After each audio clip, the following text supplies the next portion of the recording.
but yet they're already maligned and crippled in their household about what's being reinforced. Help me understand this. Right. So I'm going to tell you, I don't espouse any of those tenets. I don't espouse victimhood. I know Dr. McWhorter talks about the victimization argument. I don't espouse the victimhood as well.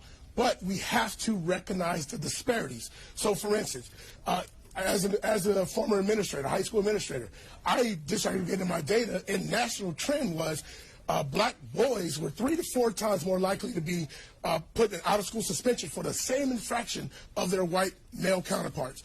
They were placed in special ed programs in disproportionate numbers, and they were not given equitable opportunities. This is research of Dr. Donna Ford and many others.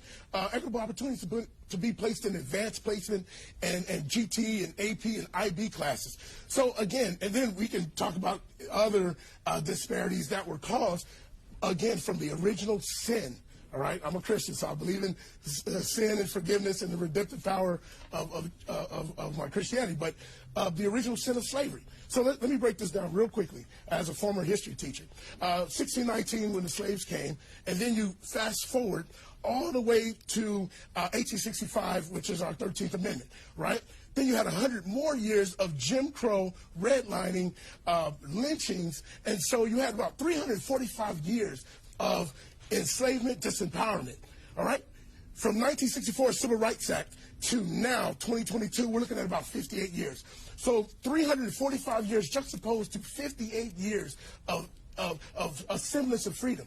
There are going to be some institutionalized inequities and disparities. All we're saying is that we need to make sure our students are addressing these inequities so that when it comes to employment practices, when it comes to educational equity, when it comes to healthcare disparities, whatever the case, home ownership, entrepreneurship, we can be agents of change for the future and progression of our nation for all people.